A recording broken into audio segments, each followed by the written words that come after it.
All right. Welcome to DCT. Episode 47. Hey, Ben. Hi. So, how about that snow, huh? Everybody thought it wasn't going to happen, and then, bam, like a foot. It happened. Yeah. I fell asleep on Saturday, really expecting to go to work on Sunday morning, and I woke up 2 hours before I was supposed to go in to see what it was like, and my street hadn't been plowed. There were like probably 4 or 5 inches of snow on the ground. My driveway was obviously nothing has happened with it, and I'm not going to be there. Yeah. So, I mean, Saturday was rough. Sunday was a mess. yeah. I will say, though, I was surprised at how well our county, did with the snow in response. Like, our last big snowstorm, it, knocked us out for, a week. Yeah. With, not being able to use the roads. They cleared this out in, 2 days. Yeah. So, props to them. On the other hand, though, if you bury one more car on my street... My street is not big. So, the street parking only allows for, barely 2 ways of traffic. I was picking you up, and I saw the car, 50 feet down the road make a turn and start heading towards me, and I was like, well... Guess I'm going to have to turn off the road now. They're not going anywhere. But, yeah, I agree. The snow was ridiculous. Something else ridiculous happened tonight. The Wizards got another win. Love talking about it. Beat Portland 115 to, I think it was 111? 111, yeah. Yeah.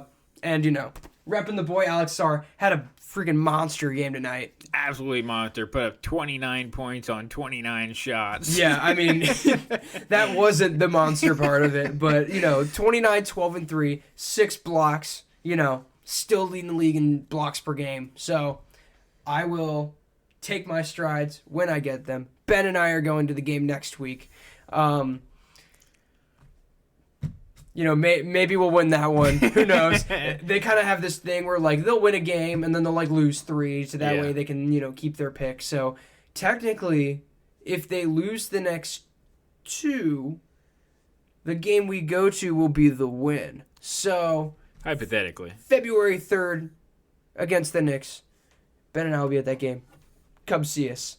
Come say hi. We're going to be eating glizzies all freaking game and yelling obscenities from the 400s. So, yes! Let's go. We had a crazy weekend. We did. Conference championship football happened. That first game was brutal, man. I know you're going to be talking about it for us today, but holy crap. That game... they kicked the field goal to make it 10-7, and I looked over at my dad and was like, I think this is going to be the ending score. This game, oh my God. So, I have a buddy, Nick. Shout out, Nick. Big Patriots guy. Yeah. He wanted to, watch this game, right? Mm-hmm. And I was like, okay, after the week before, right, where it was also, low offense, high defensive production, I was just like, I'm going to be at work, but then, the snow happened and I ended up being home. Yeah. And so I ended up watching this game to my mistake. And, honestly, this was just going to be me talking about the Broncos and, what they need to work on in the offseason. Mm-hmm. The Broncos have everything they need. Honestly, if Bo was in that game, they would have won. There was no doubt in my mind that Drake May was going to outduel him with the way that the Broncos defense was performing. Yeah. They were playing really good defensive football. And, I mean, just with the score being 10-7, both defenses were shining. Now, I think that was just on the catalyst of the Broncos having to play freaking Jared Stidham. Yeah. But what are you going to do? No Bo, no win. You'll get him next year, guys. I don't really have much. This wasn't a very eventful game. No. The other game was a lot more eventful than this one. Go ahead. Freaking talk about it. I will say, I think one thing the Broncos could do is probably get another weapon. Yeah, they kind of have this, carousel of, wide receiver twos. It's who's going to go off? Troy Franklin. All right, cool. Who's going to go off next game? Mims. All right, cool. Who's going to go off next game? Sutton. Yeah, I will say that Sutton was very overwhelmingly disappointing in that game. Like, yeah. Well, I mean, he didn't get any action. Now, that's a part of, Jared Stidham, not finding his guys, not playing with his guys at all. But also, like, they couldn't throw the ball in the fourth quarter. Yeah, and, like, he was targeted, I believe, 0 times in the first half, and he got 4 catches at the end of the game. Yeah. So, I mean, you want to get out to an early lead, but, I mean, and I'm assuming Gonzo was probably playing on him the entire game. So, Probably. that may have had something to do with it. So, yeah, 10-7. Freaking wash, Patriots cakewalk, whatever. Go next. Next game was a lot better. Obviously, Seahawks beat the Rams. Was not the result either of us were expecting, I think. Or really wanted. To be honest. At the end of the weekend, when we knew it was going to be Seahawks, Patriots in the Super Bowl, I just remember being like, okay. God. I guess. Is that the game that's happening, like, in between the Bad Bunny concert? Like, I mean, shout out to the Seahawks. They had a great season. They did really well, really outperformed expectation. The defense being the catalyst for that, obviously. The Rams have a couple things I think they definitely need to work on. One being some special teams help. Throughout the entire season, they had, I think, 3 or 4 games that were decided because of special team plays and them screwing them up. So, in this game, I mean, they made their field goals when they were supposed to. They made their extra points when they were supposed to. But they had one play that just really screwed them. I know that both teams scored multiple touchdowns, but that Xavier Smith fumble on the punt. Oh, yeah. That was atrocious. And, even earlier in the game, too. Like, he bobbled it and got back on it. Yeah. And then, immediately after that, you should be taken out of the game. You're in an NFC championship game with a trip to the Super Bowl on the line, and you trip falling backwards while trying to catch it, fumble it, and the Seahawks recover it, meaning that they put their offense on the LA 17-yard line. You can't do that to one of the highest performing offenses of the season. You can't. I mean, and they were lethal in the red zone all season. And the fact that you put not only Kenneth Walker, who was playing well that game, but you put Sam Darnold, who, for whatever reason, just got better and better with each game against LA. Yeah. That he just was performing out of his mind. Mm-hmm. And that kind of goes into the second thing that they need. The second thing that they need is secondary help. Yeah, you love seeing those ex-commanders out there on the field, right? They're going to re-sign Cam Curl. Yeah. I know they're going to do that. That's great. He deserves the contract. But, I mean, I think the secondary is very indicative in terms of how the 3 games against Darnold went. First game, they're clicking. Darnold had 279 yards, 0 touchdowns, 4 picks. They still only win that game by 1. Mm-hmm. Second game, that overtime win for Seattle, Darnold had 270 yards, 2 touchdowns, 2 interceptions. Okay, cutting down on interceptions, upping the touchdown number, great. Then, last game, on Sunday, he had 346 yards, 3 touchdowns, no picks. That's a flawless game from him. That's a great game from him. It's looking like that fucking Seahawks Commanders game that we don't talk about. But you had multiple other quarterback performances this year where you were just like, what is going on with this team? I mean, Jared Goff had 338 yards and 3 touchdowns against him. Mac Jones had 342 yards and 2 touchdowns against him. You had team after team this year where you thought, okay, the Rams are an elite team. They were thought of as a top 5 team pretty much the entire year. And then in their biggest spot, those 2 things are what screw them. The 2 things that have been screwing them all year. Secondary, special team. Yeah. So if they can do better in those 2 areas, I think they'll be good for next season. I think Stafford's going to come back. I think, obviously, they're going to bring Puka. We'll see if Daronte comes back. I think he will. Yeah, I'm pretty sure. Yeah. So they're bringing back their whole offense. Another year of Blake Corum with another year under his belt. Blake. Kyron looked great. It's really up to that defense. And I think if they keep their kicker right now, but get a new special team coordinator in there, it's ridiculous how bad they've been playing all season. Yeah, after the punt returner muffs the ball the first time, yeah, you take him out of the game. That's it. That is there is no room for error No. in the conference championship game. Like, you cannot expect a guy that has been working hard all season and then messes up to go out there and then play perfectly after he messes up. And of course, it's sitting on his mind. You know, you muff a punt, it's on your mind all game because that's all you're doing. Yeah. All you're doing is catching punts. And if you can't even do that, take him out of the game. Yeah. You can't risk that in the playoffs. So, there's our wrap up of the 2 conference championship games. I guess we'll see Seattle and the Patriots in 2 weeks. We'll talk about that a little more next week. Yeah. Good but God. let's go into something a little more lighthearted, a little more DC-centric. We're going to be doing a blind rank today. Yeah. I'm going to be giving you one. And are you going to be giving me one? I have one for you as well. Awesome. I will go ahead and do mine first. Okay. So 1 through 5, you got spots 1 through 5, and you are going to... I'm going to give them to you one by one, and you are going to put what place you're going to put them in. Gotcha. All right, ready? First one. Ja'Cory Krosky-Merritt, Bill, 2 touchdown game versus the Chargers. Now, it's kind of weird when I'm thinking about it because if it's like, this is going to be like best moments, I guess, of the year, like highlights of the year, so... Yeah.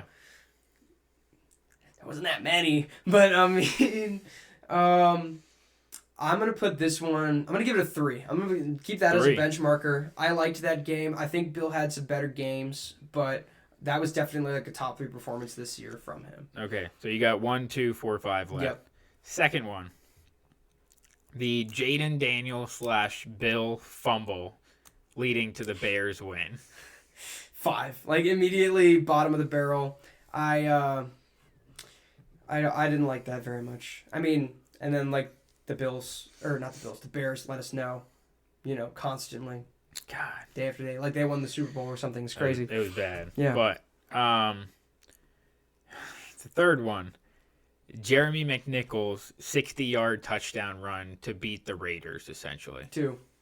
That was, like, the fact that he had broken 5 tackles just to get a touchdown to beat the dog shit Raiders. Like, I mean, I was ecstatic. I was over the moon. I was like, I was watching that on your back porch. Yeah. Like, it was a great game. I loved it. Yeah. I mean, I didn't like the fact that Trey Tucker had 140 yards and 3 touchdowns. But... The fact that he had 140 yards and 3 touchdowns and we still won by 19, I was like, all right, they're bad. Yeah, they're horrendous. And that's us. Yeah. A 5-win team. And that's second AFC Pro Bowler Geno Smith right there. Second in line. Anyways. So, yeah, I'll put that at 2. Okay, so you have your 1 and your 4 spot. Yeah. 4. Jaden Daniels getting tackled against the Seattle Seahawks. 4. There's no words that need to be shed on this situation. No. I will keep it at that. Put him at 4. Mm-hmm. And then your number 1 is going to be scoring a touchdown in the overtime of the Broncos game. Bang! Yeah, I mean... All right, so at 1, scoring a touchdown in overtime of the Broncos game. 2, Jeremy McNichols' 60-yard touchdown run versus the Las Vegas Raiders. Yeah, careful, buddy. 3, Bills' 2 touchdown game versus the Chargers.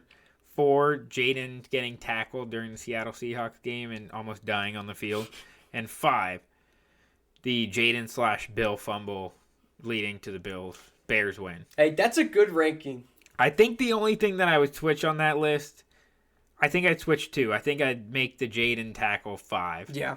And then I think that I would switch the Bill and the Jeremy McNichols one. Just because at the time, beating the Chargers was a lot more out of reach than we thought beating the Raiders was. Yeah, I mean, Herbert was still in MVP talks at this point. Yeah, exactly. So, fair enough. All right, now yours. All right, so my blind ranking is going to be Commanders free agents to keep next year. So 1 to 5, 1 being, yeah, let's definitely keep them. 5 being, you know, let them walk. Yeah. First player, Deebo Samuel.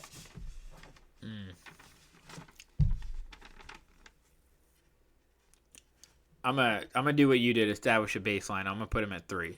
All right, 3. I think he is a guy that I want to keep, but if he's either asking for too much or not agreeing to terms, I'm fine with letting him walk. Fair enough. We'll put him at 3.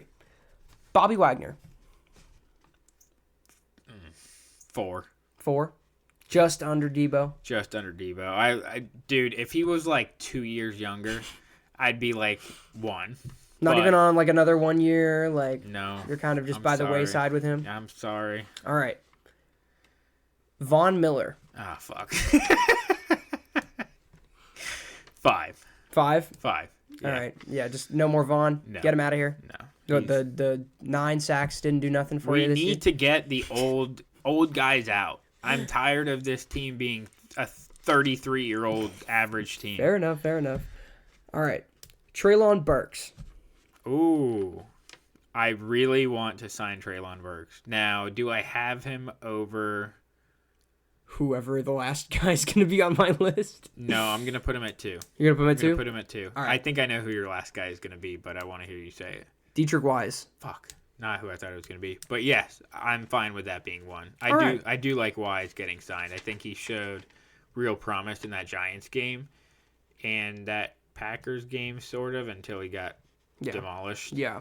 So, yeah, I like that. All right. So we got number 1, Dietrich Wise. Number 2, Treylon Burks. Number 3, Debo Samuel. Number 4, Bobby Wagner. Number 5, Von Miller. Sounds like a good list to me. That's where I had everything. So yeah, I think I may have had like maybe Debo and Treylon flipped. Yeah, but that was from the side of it not being blind. So there you go. That was the blind ranks. We try to have a little fun over here. Spice it up. Try to spice it up a little bit. Speaking of spicing things up, good job. So recently in the news, I don't know if you guys have been sleeping under a rock or not. Shedeur Sanders has been nominated as the second AFC QB for the Pro Bowl. Crazy stuff. Yeah. The arm. Ooh, did you hear that? Yeah, you're old. I am old. God. I wonder if the mic picked that up. Maybe. It probably was loud enough. So yeah, Ben, thoughts? Shedeur Sanders making the Pro Bowl. These are his stats through 8 games. 1,400 yards, 7 touchdowns, 10 interceptions. He had an 18.9 QBR. And in terms of passer rating, out of 42 eligible quarterbacks, he was 41. I mean, what more needs to be said? Honestly, like, he deserves that spot right there next to Josh Allen. You're so right. Yeah, I mean, performance-wise this season, Josh Allen, Shedeur, probably pretty close. Both aren't in the Super Bowl, like... Pain and suffering is all I feel. I was very not even very upset, because I was like, honestly, the fact that certain players are making the Pro Bowl, like, when was it? 2021, I think it was. Mac Jones made the Pro Bowl. Yeah. And I was like, for the Patriots? Yeah. I was like, really? Really? That's what we're doing now? We went from Tom Brady to Mac Jones, and you're giving him a Pro Bowl? Yeah, is that what exactly. we're doing here? And then he proceeded to gritty into the end zone. And then I want to say it was a year after Tyler Huntley made the Pro Bowl, when he threw like 3 touchdowns and 6 interceptions in 6 games. Yeah. I was like, okay, sure, whatever. And then this is the latest sort of thing to trickle down the drain pipe, and it's just interesting. And then I saw the list of, why did this happen? Yeah. And Shedeur Sanders passed to the Pro Bowl. Yeah. Patrick Mahomes, injured. Drake May in the Super Bowl. Josh Allen, injured. Justin Herbert, injured. Bo Nix, dead. Crying, probably. Daniel Jones, also dead. Cam Ward, injured. Lamar Jackson, declined. CJ Stroud declined. I wouldn't show my face in public for another 6 months if I was throwing 7 interceptions in the playoffs. Get the fuck out of here, dude. Trevor Lawrence declined. He's probably in his feels. Joe Burrow He was hurt, but he also missed 9 games this season, so I feel like that kind of put him out of the running. Did you just say 9? Shut the fuck up. Is that 9 I smell? And Aaron Rodgers, old age. He's basically gone. Honestly, I think if A-Rod was in the playoffs, and we're giving Shadur Sanders the Pro Bowl nod. Dude, I think Aaron Rodgers right now is so old that if they Pro Bowl tackled him, which is flag football, they'd probably kill him. Honestly, he was probably like way too high in the offseason. Like, he's probably like so far down the ayahuasca pipe right now that they sent him the email for the Pro Bowl, and he just threw it straight in the trash. Like, he just was not paying attention. Junk mail In the spam folder. So yeah, that was some crazy news that happened this week. We also had some crazy news happen in-house this week. We hired a new defensive coordinator. Thank God. Daronte Jones from the Minnesota Vikings. Guy that coached under Brian Flores. Yes. I mean, and you know what I love about that? That he doesn't have a lawsuit going on right now. Well, that too. Okay. But Brian Flores around the NFL is viewed as like a sicko. Like, he's so dedicated to the game that guys literally call him a psycho because of how much he studies like NFL in general. And anytime you have a guy that's like number 2 to one of those, like, you know, freaks, you're like, oh, fuck yeah. Yeah, come over here. So, I mean, Minnesota defensive back / defensive passing game coordinator. In 2025, do you want to hear some of the Minnesota Vikings numbers in the pass game or defensive pass game? Yeah. In 2025, their passing defense, 158 passing yards per game, which ranked second best. 5.4 yards per pass play, which ranked sixth best. They allowed 15 passing touchdowns the entire year. They did not allow a passing touchdown in weeks 11 through 16, which is the longest streak in 37 years. They were number 1 in interceptions, and they were number 1 in fumble takeaways. And yet they didn't make the playoffs because J.J. McCarthy is so ass at football. Talk about 9 real quick. I digress. It seems like I really like the hire because it seems like a lot of the schemes that Jones schemes up is a lot of safety versatility. It's a lot of avoiding the single deep safeties that we've been playing a lot this year with he who shall not be named but is still on the roster. Yes. And then it's a lot of aggressive disguised blitzes. So I think the scheme really helps our team if we're looking to get more younger. It's more of like that sort of zone rather than man-to-man, which honestly we could have used more this past year. Yeah. But the fact that him as a defensive coordinator is known for a guy that forces turnovers, which is exactly what we need. Last year we barely forced any as a defense. Yeah, I want to say we ranked like 31st or 32nd in turnovers. It was bottom 3 for sure. Yeah. So Dan Quinn, known as a guy that likes to win the turnover battle, and the fact that we weren't able to do it at all last year, just really deterred us. So I'm hoping, he really likes a really good safety. I'm hoping that at that 7th pick in the draft, we do really try to target Caleb Downs. If he even makes it that far. If he does. If not, if he's there, an Arvell Reese. If not an Arvell Reese, I guess a Sonny Styles. Any 3 of those guys I'd be completely okay with. What about the would you be willing to take an edge, maybe? I mean, I would love Bane. Yeah. But the thing is I think because he was just in the national championship and really tearing up Fernando Mendoza, he's not going to make it to us. Yeah. So, especially with Dante Moore, going another year, like the Jets are just like screwed, man. I just love those Jets memes because when it's like Dante Moore finally avoiding the Jets, and all the Jets fans are like, "Don't worry, buddy, we'll be just as bad this year." It's like, what are you trying to escape here? We're going to be number 2 next year. You can't escape it, dude. Only next year he'll be second to Carson Beck, who's probably going to get drafted to the Raiders. Good God. Carson Beck is so ass, dude. Yeah, well, we'll see if the Raiders kill Mendoza by then to the point where they need another first round. He might actually die. I love that guy, but I fear for his safety. God, get him some help, man. Get him some O-line. Derek Carr told him not to come here. Yeah, he said it like on air in an interview. Yeah, don't come to the LA, bro. Don't do it. Or LV. LB, not LA. LV. Sorry. That was VL. Well, to you it wasn't. No, but you went VL. Oh my god. All right. Anyways, let's talk about something non-sports related. Yeah, let's talk about something we can get some dirt under our fingernails. Like? You like Spider-Man?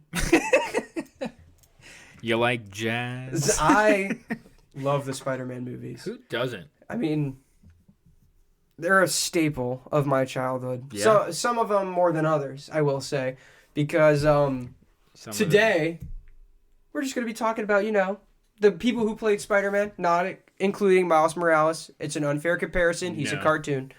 So he'd be the best. He would be the best, like, hands down. I'm not advocating for him being trash. I'm just saying he's, like, in a different tier than all these guys. In a different stratosphere. Yeah, or in a different Spider-Verse.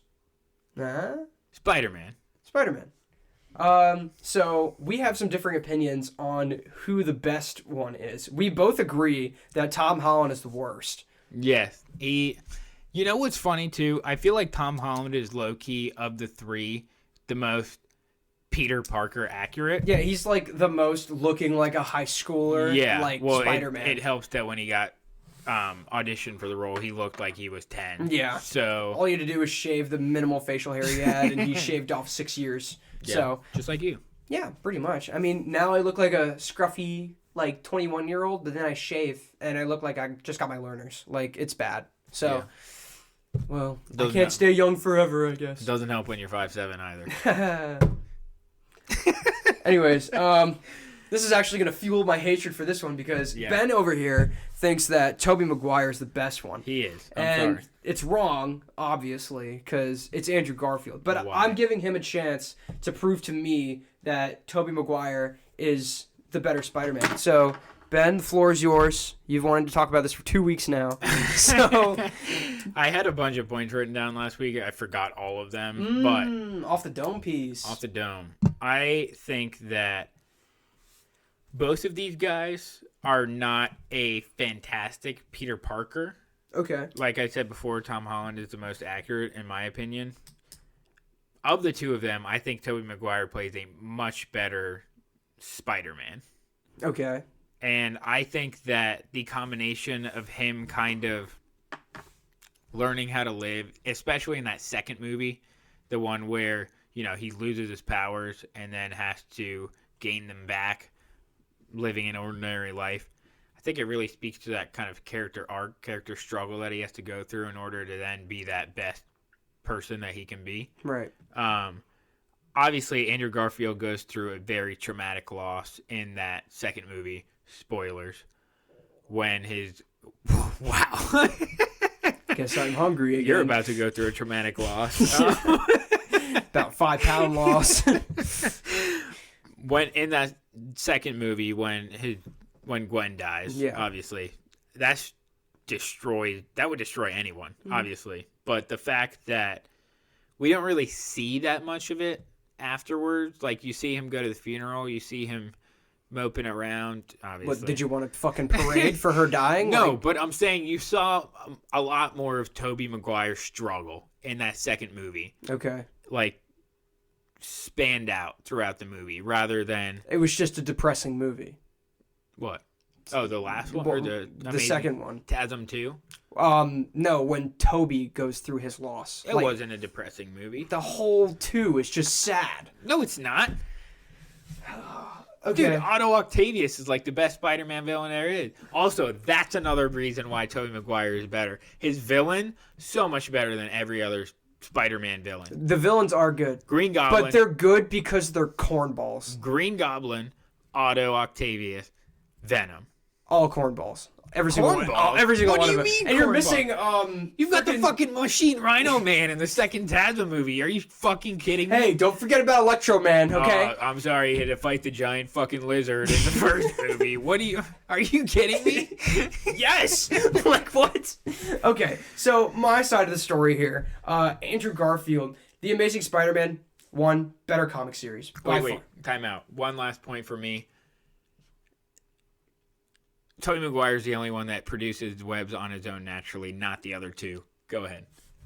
Wow, okay, so he's like actually like a Spider-Man. He's the best Spider-Man. Wow, because he's the only Spider-Man. That's pretty on point. Yeah, let me dice that up real quick. So Andrew Garfield, The Amazing Spider-Man, number one, better comic book series. Rather than the first Spider-Man Gen series, The Amazing Spider-Man, hands down better. I loved growing up and reading those. That was one of the first series, along with The Incredible Hulk, that I read as a kid. Andrew Garfield was great in those comics. Yeah, because he played all the fuck you.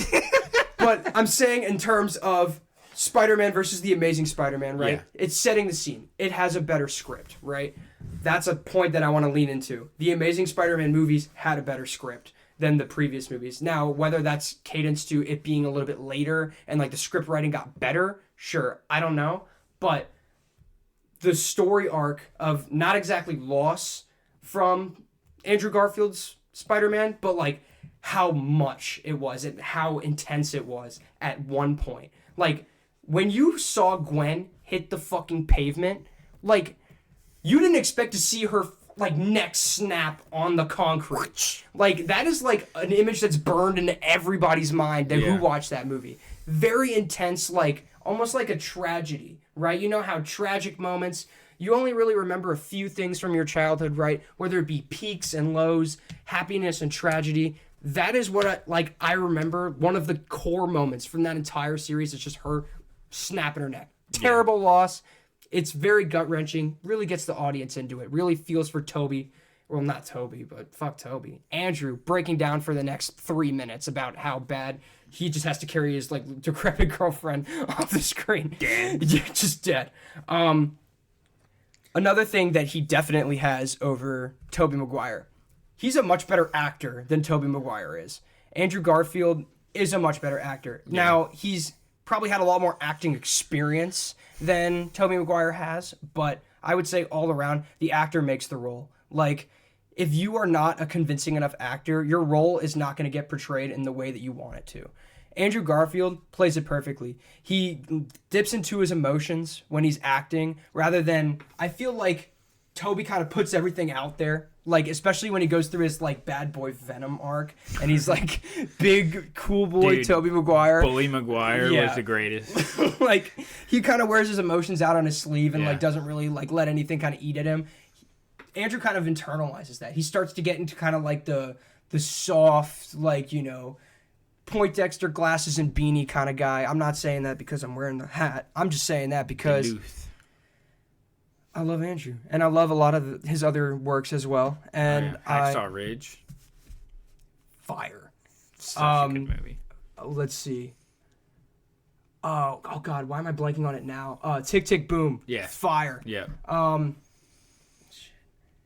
What's the one he just was in with Florence Pugh? Oh God. God, now I'm just getting put on the spot because I can't remember any Andrew Garfield movies. But regardless, we're not talking about his other works. We're talking about Spider-Man. And I'm interested to hear what everybody else thinks, because this has been a debate that's been on the internet forever. Since I think it started resurfacing right around when Into the Spider-Verse came out, and they were just okay, now that we have a new Spider-Man, where does he rank among all the other Spider-Mans? And then everybody resurfaced this debate and whatever. And it's all the people that says it's Tom Holland, they're fucking wrong. I don't know what they believe. I guess because he looks like a high schooler. Most accurate, I guess. Good for him, I guess. But, we have our sides, and we beg to differ. We do differ because you're stupid. I mean, yeah, you could say that. But, whatever. So, we leave it up to you guys. You guys can... You guys can tell us what you want to hear about which Spider-Man you guys like the most. You guys definitely know our sides now. Wow, I just realized I'm not wearing a hat. Yeah. Your hair looks beautiful, though. Thanks. You mean it? Yeah. I mean, He doesn't. Anyways. I'm on camera. I win that one. Yeah, you can take it. Next, our last thing, because we have no quick picks for this week. Yeah. Because next week will be our Super Bowl quick pick, and then after that, we'll cry into our pillows for the next 6 months. And God knows we didn't want to predict anything for the Pro Bowl. So, we're done with that. We have a week off from games. Yeah. What are we going to do, Ben? What are we going to do about it? Let's do a little game.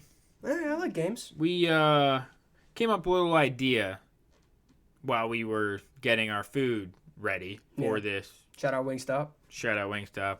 Love Wingstop. Your toilet does not like Wingstop. It's a brutal scene in there. We're going to do a little start, bench, cut. All right. Obviously, the point of this game, very simple, very self-explanatory.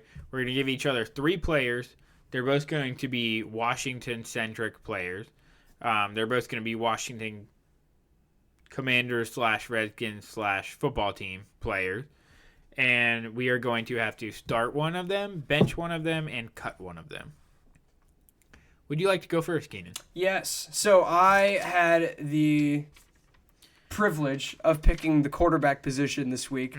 So your 3 players for start, bench, cut. Well, you're only giving me one at a time, right? Oh, wait, no, never No, it's not a blind We already did the blind rank. Yeah. 3 players. Start, bench, cut. Kirk Cousins. Taylor Heineke. RG3. Oh.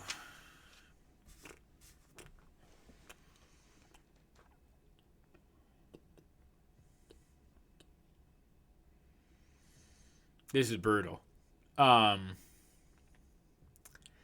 See, that's such a hard question to answer because it's like production or peak. Like peak RG3 that rookie year would fucking floor those other 2 guys. But his peak was 1 year. Yeah. Kirk Cousins had probably 5 good years. Probably 4 good years in Washington. No, he had like 5. He had 3 where he was a starter. Yeah. And then he had like 1 on each end. Yeah. And Taylor Heineke was just vibes, bro. Man. Every time Heinegoat. Every time I think of Heinegoat, it's just that fucking pylon dive in the NFC playoffs. I threw him in here just for you. Yeah. I wanted to incorporate Heineke into You know this what? list. Based off of peak, I'm going to start RG3, and I'm going to bench Taylor Heineke. You're going to cut?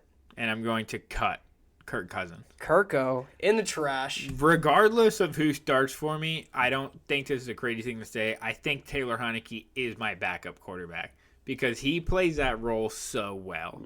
Like just system backup. Vibes guy. When he comes in, he'll give you his all. Just a Marcus Mariota kind of guy. Just a Marcus Mariota kind of guy. Just a backup kind of guy. Sorry, Mariota. No. Calm down, Chris. Don't ever call me Chris. I feel like Kevin Buckhurst over here. Anyways, but yeah.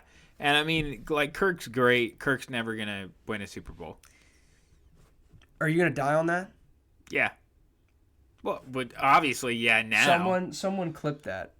I want that clipped. You want Kirk Cousins is never going to win a Super Bowl clip. I don't care if he's a starter or a backup. I feel like he'll get one eventually. Well, considering he's going to be fucking Michael Penix's backup on Atlanta. He's going to be fucking Michael Penix's backup? What is he doing down there? Anyways. Yeah. Okay. You're starting RG3, you're benching Heineke, and you're cutting Kirk Cousins. Yes. All right. I like it. I think I probably would have cut RG3 and started Kirk and benched Heineke. That was probably mine, but okay. Let's see. What's your start, sit, bench, cut for whatever? Start, bench, cut. Yes. Mine are going to be Washington running backs. I got 3 for you. Okay. Ready? Yeah. First one. Brian Robinson. Shit. Why did you put him in here? B-Rob, baby. Second one. Antonio Gibson. Okay. Third one. Adrian Peterson. Fuck. Oh, man. Okay. You know Gibson is our highest. Yes. I did not know that until like recently. I mean, I guess it makes the most sense. He was on the team for like 3 years. That's like the longest stint of any running back on our team. I hate Antonio Gibson. Man, I wonder what you're going to do on this one. But, like, I can't disrespect B-Rob like that.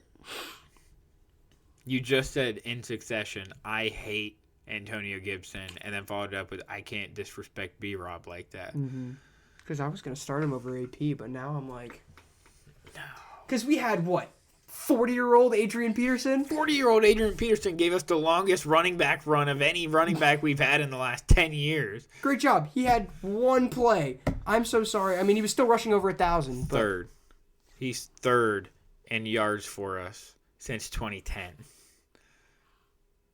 We have had 0 running backs. That makes perfect sense. But, okay. Start, bench, cut. I will start AP.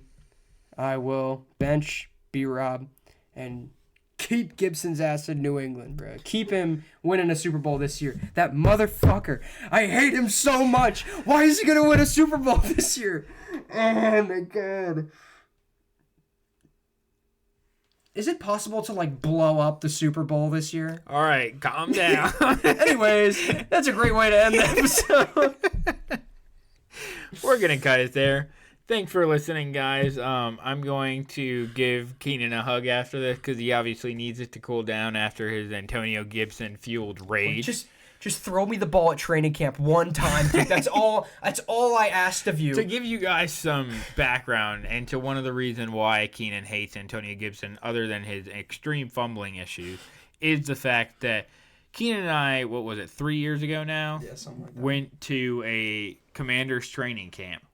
And we were standing down on the field, not like on the field with the players, but like right next to the barrier around the field.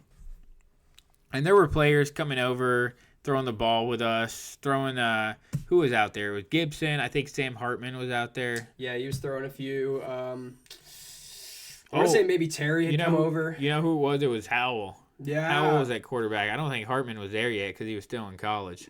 So Howell was throwing us the ball around with us. It was Terry was over there. Who else? Antonio Gibson was there. Antonio Gibson was there, and Antonio Gibson walked over, and I've never seen Keenan turn into such a fangirl, but when Antonio Gibson walked over, he went, Antonio, I'm over here, throw me the ball. And Antonio did not throw him the ball. Instead, what he did was he threw it to a woman to the left of me and to the right of me. But me standing there, jumping up and down with my hands there and my Commander's jersey on, got no love from Antonio Gibson. So, that is what fuels his rage for him. Antonio. Plus, fumbling. But then again, it goes right along with the vein of Commanders players that just get better as soon as they leave. So, imagine having Travion Henderson and Rajay Stevenson, and then as your backup, having Antonio Gibson. Yeah.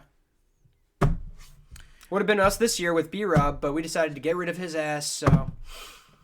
Anyways, I'm going to go cool down. Have a great week. We'll see you guys next week. Thanks for listening, guys. Deuces.